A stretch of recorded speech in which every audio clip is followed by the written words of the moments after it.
However, but those whose job is to support sports and sporting events and international sporting institutions, for them to join into the criticism, they have no jurisdiction or basis to do this. For our sportsmen who represent outside of the country, they're faced with a systematic lynching campaign. After they win a match, when they show their happiness, those who give a military salute, the unreasonable criticism that's been given to them, and also the disciplinary actions that have been undertaken are not understandable. The provocative, to have a military salute and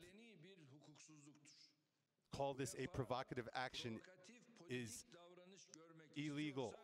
If someone wants to see a provocative political action, first they should look at the decisions taken against our sportsmen and athletes. As Turkey, against UEFA, the biased, unlawful, and political stance against our teams is wrong. The stance of the 18 teams in our Super League and also the 82 million people of our country are reflected by this stance. We know who you are, and up till now, when have you had a stance that has been honest against Turkey in all international events? And previously, let's say, have you given us one organization and you've given a second organization to that same country? And those countries' infrastructures, they're not as strong as Turkey, and you've still given them these events. But you have never let Turkey host these events. You've always withheld these events from Turkey. When the time comes, we'll talk about this as well. And I want you to know this especially. But you, in politics, or mixing sports and politics, when you do this, this is unforgivable. Our athletes, when they give a military salute to our soldiers after a national success, it is their most natural right. And this, if Macron's athlete, and when he does it in front of Macron, is there any type of examination of this event? And also on different parts of the world, there are those who do this, again, military salute. Has there been any type of actions that have been taken against this? But when it's Turkey, and when it's Turkish athletes, the environment changes all of a sudden. And this is something that the UEFA needs to remedy as soon as possible and change its wrong decisions that they've taken and stop politicizing sports. With these thoughts, I hope that my visit to Hungary will be beneficial for my people and my country, and I salute you with respect.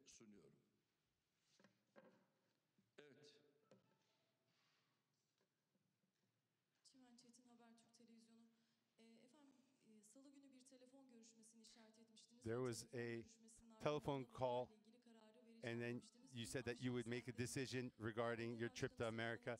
Last night, you had a telephone meeting with U.S. President Donald Trump, and you decided to go to the U.S. on November 13th. What was effective in you making this decision? There's also criticism from the Turkish opposition for you not to go, and there's also, now, valuable friends, of course, the opposition from the beginning, I have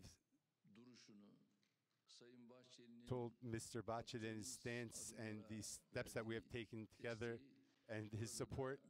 I have thanked him, and I will thank him from here, whether it be me or my people. I thank him on their behalf because the time is for unity. The day is to support each other. When it comes to the second topic, especially my U.S. visit and regarding it being canceled, on this topic, is it beneficial to go? Is it beneficial not to go? These topics, we evaluated them very broadly. And with my team, we evaluated it. And in the end, last night, after the telephone call, which I waited for, after the telephone call, I decided to go. Valuable friends, I want to remind you something when it comes to politics. For us, the most important judgment in all the work you do is advice. In all these advisement meetings, or whether it be diplomacy or international law, and after it's evaluated, in political science, you can take all types of steps, and we have teams that have been through all types of operations, and we work together with them. And at the end of this negotiations and talk amongst ourselves, I'm talking about myself as an individual. And Obama and Bush was a Republican, Obama is a Democrat, and now, again, Trump, who's a Republican. I worked and had the opportunity to work with these three presidents, and I had meetings with all three of them. With the Bush Jr., even before he was president, I got an invitation because we had just won the election, and we had a very encompassing meeting. One Republican, now another Republican, Trump, and in between Obama, and he served for 8 years, and I had many opportunities to meet him, whether it be by telephone, but also at international meetings, and we realized these meetings, and we have a lot of experience regarding this. Now, the visit that we're about to undertake now, we're doing it in a very different period. What is this? During Operation Peace Spring. Does America have an effective stance? Yes. And especially, America has sent 33,000 trucks of weapons and munitions and various weapons. Now, these meetings, holding them face to face is something different, and doing this over a phone call is something completely different. Last night during our phone call, these evaluations, we shared the idea that it was more healthy to do these meetings face to face. And when we're holding these meetings, on one side, the YPG, PYD, Daesh, PKK, all these, the promise that was given that they will vacate in 120 hours, and those who gave us this promise have not realized and kept these promises. At the same time, our agreement that we made with the Russians, the 150 hours, that, again, in areas that are under their control, along with regime forces, unfortunately, 150 hours have passed, and as of now, and in those areas, there are still terrorists in this region. In my speech on Tuesday, I had touched on this, and now, with all these terrorists, and the agreement that we made, which was tied into these terrorists leaving this area, and this is how we had reached the agreement on this condition. And unfortunately, it's not like that right now. Terrorists are attacking the Syrian National Army. And the Syrian National Army, of course, is retaliating in a very decisive manner. And this morning, the Syrian National Army, there are 11 martyrs this morning. And of course, on the other side, there are many more who have been killed. So this struggle, shouldn't it continue? When they make these attacks and conduct these attacks, should the Syrian National Army or our troops be quiet? Of course, they're going to retaliate and retaliate even stronger so we can be successful in the struggle. And right now, the party chairman, Akşener, I don't find her demand correct. And we have to take these steps. And we cannot stop these negotiations either. Even in the toughest situations, these negotiations must continue. Even if it's not my individual self. Here, there are some countries I'm talking about, not America. They know, you should know what I want to say or understand it. And there are certain institutions and necessary areas, I will send them there. We have to conduct these meetings. What was your second question? Okay. Yes.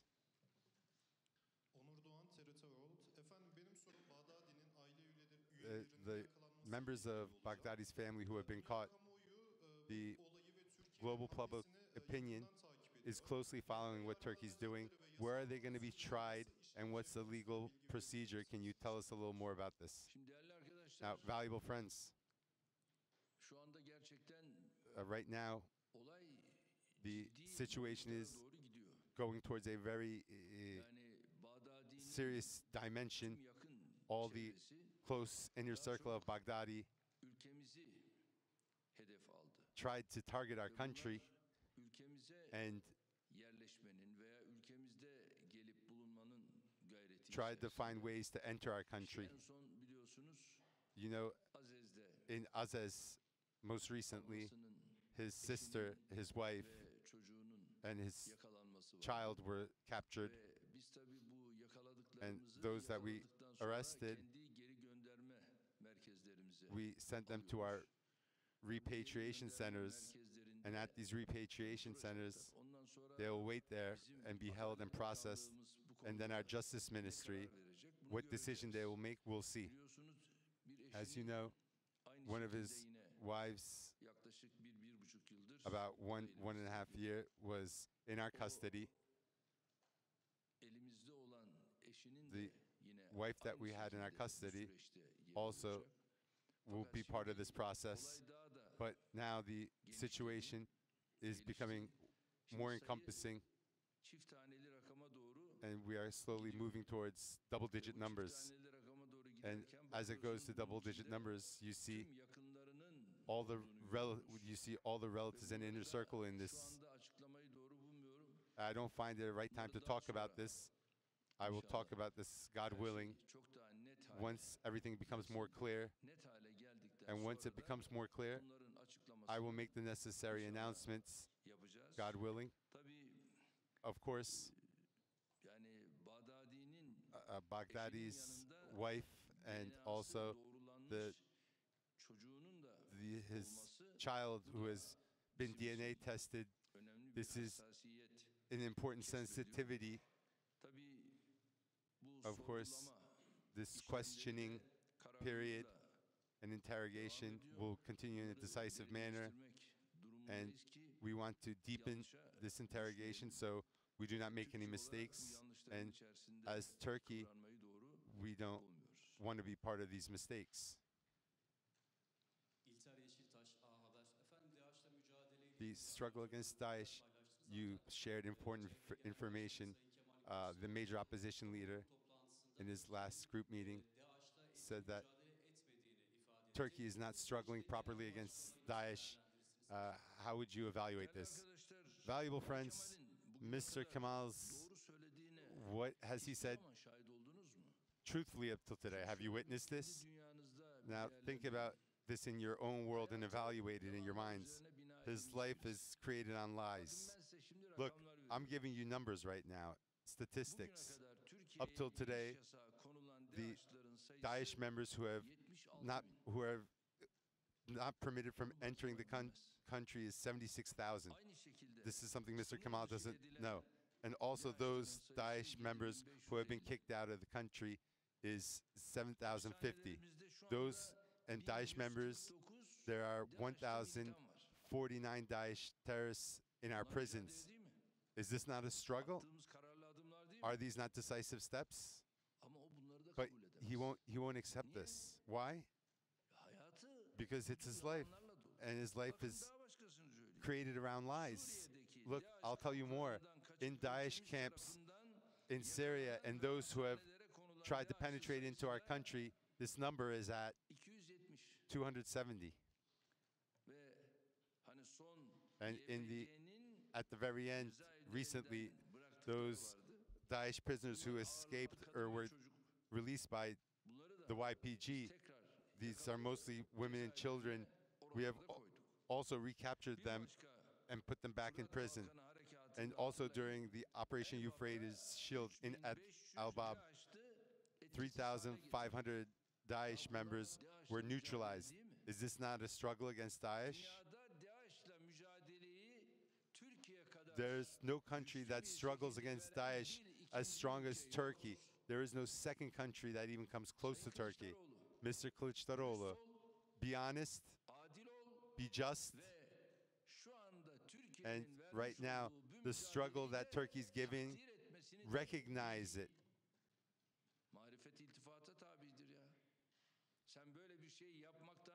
If you can't do something like this and complement this struggle, then I have nothing to say to you.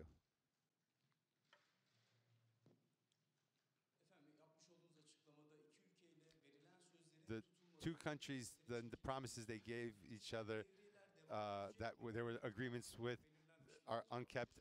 Will the joint patrols continue? Friends, now we call this an agreement, right? Well, whatever the conditions of the agreement are, we as Turkey will meet these conditions and we will continue to. And this agreement, we're not going to take a step back from it.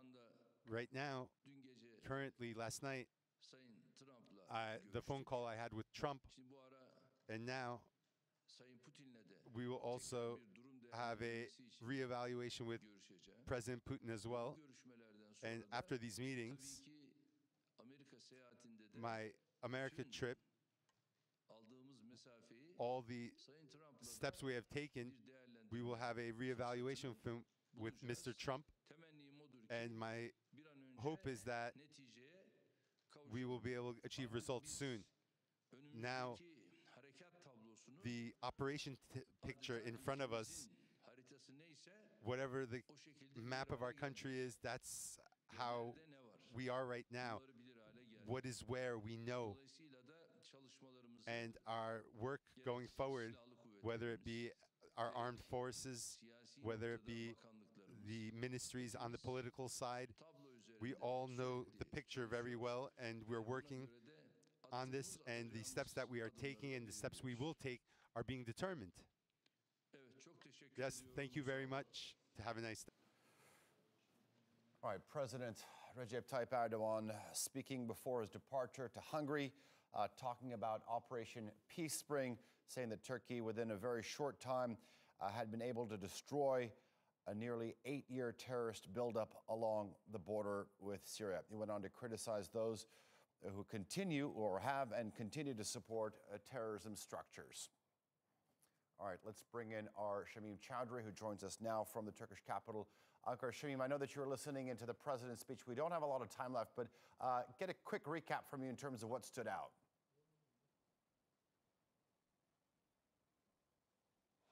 I think the most interesting thing is the decision behind President Erdogan's reason for going to the US. The question that's been on everyone's lips over the past few days or so, will he be going or won't he? We now know that on November the 13th, he will be going. The justification he gave for that was he admitted that the US and Turkey still have some very deep-rooted problems, not least the arming of the YPG in northeastern Syria by the US. But he said that they have to reevaluate the relationship. They have to talk about these differences. Dialogue is the way forward, and these things are far better done face-to-face than by the phone. That is essentially the reason that he was giving. But we do need to bear in mind that these will be trade talks as well, and both countries do want to increase trade, quadruple it annually, in fact, to $100 billion.